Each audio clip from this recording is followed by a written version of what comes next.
दोस्तों, एसआईआर को लेकर कई प्रदेशों में आरोप लगते रहे हैं और इन आरोपों की सच्चाई कोई मानने को तैयार नहीं हो भले ही, लेकिन यह तय है कि टारगेटेड वोट काटने का लक्ष्य बीएलओ को दिया गया है। और देश के अलग अलग राज्यों में जिस तरह से बीएलओ की आत्महत्या के मामले निकलकर सामने आए थे, उनके पीछे भी कहीं ना कहीं उन पर बनाया गया अनावश्यक वह दबाव था जिसमें बीएलओ दबाव में नहीं आना चाहते थे। और चाहे वह बिहार में अचानक चुनाव से पहले एसआईआर करने की बात हो, अब बंगाल में चल रहे एसआईआर की बात हो, उत्तर प्रदेश में 3 करोड़ वोट कट जाने की बात हो, तमाम जगहों पर यह आरोप लग रहे हैं कि चुनाव आयोग आंख बंद करके उन वोटरों को निशाना बना रहा है जो भाजपा या भाजपा से जुड़े पार्टियों को वोट नहीं करता या वह विपक्षी दलों को वोट करता है। ऐसे क्षेत्रों में ऐसी जातियों को जानबूझकर टारगेट किया जा रहा है और यह एसआईआर है जो बड़े विवाद का कारण बनता जा रहा है। अब तक कई राज्यों में इस तरह के आरोप लगे, लेकिन अब राजस्थान में भी इस तरह की खबरें आ रही है और प्रदेश कांग्रेस के अध्यक्ष गोविंद सिंह डोटासरा, नेता प्रतिपक्ष टीकाराम जूली सहित कांग्रेस के कई नेताओं का यह कहना है कि बीएलओ को टारगेट दिया गया है कि कांग्रेस को जहां से ज्यादा वोट मिलते हैं उन बूथों को गिन गिन कर, उनको चुन चुन कर हर विधानसभा क्षेत्र से कम 5,000 वोट काटने हैं। और यह जो आरोप हैं ये बहुत गंभीर हैं। अब 14 तारीख 13 तारीख शाम को 15 तारीख को जो pen drive Bharatiya Janata party के नेताओं के द्वारा दिया गया और कुछ इसमें मंत्रियों को जिम्मेदारी दी गई, विधायकों और विधायक प्रत्याशियों को जिम्मेदारी दी गई और आनन फानन में काफी विधानसभा क्षेत्रों में जहां पर या तो कांग्रेस पार्टी बहुत कम मार्जिन से चुनाव जीती या कांग्रेस पार्टी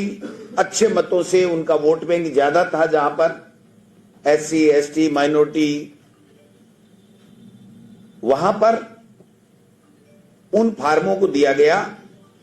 कि कैसे 10,000 से जीता तो 10,000 8,000 वोट काटो जिससे उसका मार्जिन कम हो जाए, और कम मार्जिन से जीती तो उसका मार्जिन और ज्यादा कम होकर के और भारतीय जनता पार्टी की जीत सुनिश्चित हो जाए। इस तरीके का षड्यंत्र किया गया। और बात आरोपों की करें तो कहा जा सकता है कि कांग्रेस चूंकि विपक्ष में है, उसे हार का डर है, हारी हुई पार्टी वह आरोप लगा रही होगी। लेकिन जयपुर के एक बीएलओ का जो वीडियो वायरल हो रहा है सोशल मीडिया पर, और उस वीडियो में भाजपा के एक पूर्व पार्षद जिस तरह से बीएलओ को धमका रहे हैं वोट काटने के लिए, बीएलओ कह रहा है कि इनके सबके वोट काट दो, इनको सबको मरा हुआ बता दो, लेकिन मैं ऐसा नहीं करूंगा, मैं एसडीएम के सामने जाकर आत्महत्या कर लूंगा या इन लोगों को ले जाकर बैठ जाऊंगा, फिर तुम और तुम्हारे बाबा जी जीत जाना। नहीं बरियाना हटा देंगे, पूरी नहीं मारखाना आगे लिस्ट आ गई लंबी। हाँ हटाना 101 राख लेना तो फिर उठा देना और सबने है ना, फिर आप जीत भी जाओला आराम से, महाराज भी जीत जाओला। नहीं जीत को जो महाराज भी जीत जाओला, थे भी जीत जाओला। ये फर्जी तो पहचान पत्र क्यों बना दी सरकार? ये मौजूद से जिंदा थे, यहाँ का आधार कार्ड थे, यहाँ का मकान को पट्टो थे। ऐसा करो एक टीम लगाओ, उन्हें टीम लगाओ, आपने एसडीएम मैडम ने कहा एक 20 आदमी की टीम लगाओ, ये में 4-5 तो पुलिस वाला लगवाओ। देखो तो सरकार थी टाइम, और मैं भी साथ में लग जाऊंगा और एक एक का मकान, कागज, आधार कार्ड एक एक ने जिंदा नहीं है। देखो नहीं मैं कौन लगाए ध्यान, ये तो एक टीम लगाओ। और मैं गलत हूं ना तो मुझे भी सस्पेंड करो भाई साहब थे, मुझे भी सस्पेंड करो भाई, गलत नाम जोड़ता है मास्टर पैसे खा के, एक एक आदमी से 20-20 हजार रुपए लेता है, नाम जोड़ता है, और सस्पेंड करो मुझे भी है ना। और एक टीम लगाओ 20 आदमी की। नहीं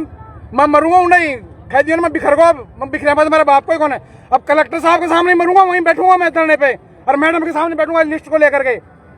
और मेरे बच्चों को ले जा रहा हूँ, बस्ती वालों को ले जा रहा हूँ मैं। अब देखू तो देखा प्रशासन ने सस्पेंड कराओ मुझे, फांसी पे लटकाओ मुन। कुल मिलाकर बीएलओ ने जो बात कही है उस वीडियो में बहुत स्पष्ट रूप से नजर आ रहा है, समझ आ रहा है कि वह बीएलओ है जो वह हवा महल विधानसभा क्षेत्र जो जयपुर लोकसभा का एक हिस्सा है वहां का है, और मुस्लिम बहुल्य एरिया क्योंकि वहां ज्यादा है, ऐसे में वहां के 20,000 वोट काटने का दबाव बीएलओ पे बनाया जा रहा है, क्योंकि 2023 के विधानसभा चुनाव में भाजपा के विवादित विधायक, जी हां, विवादों में बहुत बार आए हैं वे विवादित विधायक बाबा बाल मुकुंदाचार्य हवा महल से बड़ी मुश्किल से 650-700 वोटों से जीतकर विधानसभा पहुंचे। इसके बाद में उनके एक के बाद एक कई विवाद सामने आए, जिसमें वे एक वर्ग विशेष को टारगेट करते रहे हैं। अब फिर यह जो वीडियो बीएलओ का सामने आया है, उस वीडियो में बहुत स्पष्ट रूप से नजर आ रहा है कि बीएलओ को जिस तरह से एक पूर्व पार्षद धमकी दे रहा है, वह पार्षद भाजपा से जुड़ा हुआ है और बीएलओ अपनी बात पर अड़ा हुआ है कि मैं नहीं काटूंगा, ये लोग जिंदा है, मेरे सामने बैठे हैं, इनके पास जमीन का पट्टा है,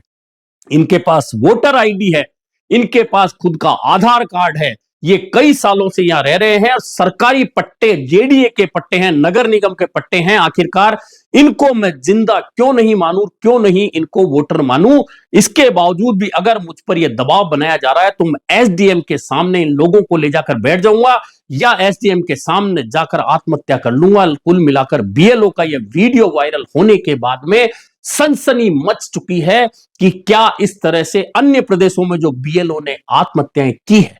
उनके पीछे भी क्या यही कारण थे कि एक बीएलओ पर किस तरह से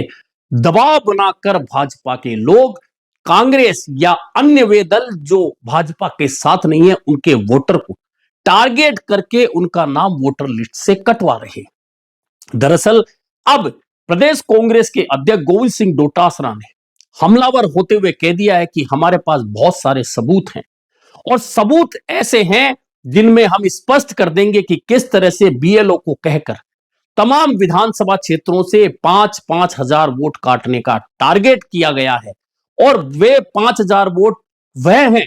जो या तो कांग्रेस को वोट देते हैं या भाजपा के खिलाफ वोट करते हैं, किसी भी पार्टी को अन्य को भी करते हैं लेकिन भाजपा को वोट नहीं करते। ऐसे 5-5 हजार वोटों को ढूंढकर वोटर लिस्ट से हटाने के लिए भाजपा ने बीएलओ पर दबाव बना रखा है और चूंकि बीएलओ सरकारी कर्मचारी होते हैं और सरकारी कर्मचारी सरकार के डर से कई बार ऐसी गलतियां कर भी देता है, लेकिन अब चूंकि कांग्रेस ने इस पूरी कवायद से लड़ने का ऐलान कर दिया है और गोविंद सिंह डोटासरा, टीकाराम जूली ने कहा है कि हम इस बात का खुलासा सबके सामने करेंगे कि किस तरह से एसआईआर के नाम पर भाजपा के लोग चुनाव आयोग को बंधक बनाकर इस तरह से वोट कटाने का काम कर रहे हैं। और जयपुर का जो वीडियो वायरल हो रहा है सोशल मीडिया पर, जिसमें फोन पर बीएलओ बात कर रहा है, अगर आप उसकी पूरी बातचीत सुन लें तो आपके भी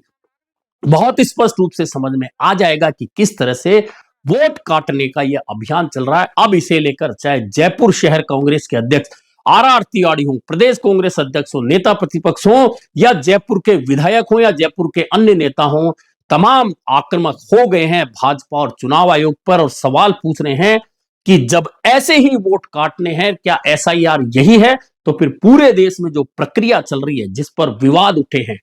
और जिस पर आरोप लगे हैं कि बिहार में भाजपा ने इसी तरह से वोट काटकर चुनाव जीता है, बंगाल में भी वह यही प्रयास कर रही है और उत्तर प्रदेश में भी जिस तरह से 3 करोड़ के आसपास वोट काटे गए, उसमें भाजपा का यही अभियान है कि विपक्षी दलों को मिलने वाले वोट जिन क्षेत्रों के हैं उन क्षेत्रों के वोटर को टारगेट किया जाए और उन्हें हटाया जाए। कुल मिलाकर जो प्रक्रिया ये कही जा रही थी कि इसमें घुसपैठिए हट जाएंगे या वो हट जाएंगे या गलत वोटर हट जाएंगे, उसमें आज तक चुनाव आयोग यह आंकड़ा नहीं दे पाया है कि आखिरकार बिहार में उसे कितने घुसपैठिए मिले, बंगाल में कितने घुसपैठिए हैं, उत्तर प्रदेश में कितने घुसपैठिए हैं या जिन 12 राज्यों में एसआईआर चल रहा है वहां कितने घुसपैठिए भाजपा सरकारों ने या चुनाव आयोग ने सामने लाकर लोगों के सामने एक आंकड़ा रखा है कि हां इतने घुसपैठिए वोटर के रूप में मौजूद थे। ऐसे में यह पूरी प्रक्रिया जो है एसआईआर की विवादों में आ चुकी है और एक के बाद एक कई प्रदेशों में बीएलओ की आत्महत्या के बाद में अब राजस्थान की राजधानी जयपुर के एक बीएलओ की ओर से आत्महत्या की बात कही जाना और